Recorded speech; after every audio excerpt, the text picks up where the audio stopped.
If you work in construction, chances are that you've come across surface markings.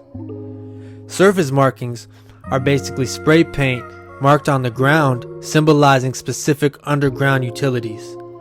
It might be marked on the street or sidewalk, but what do these markings symbolize?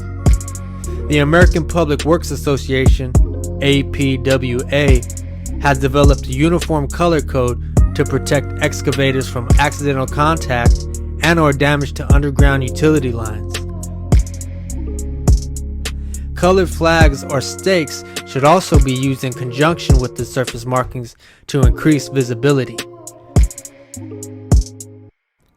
Before excavation, always check with the local utility company to locate all underground public utilities.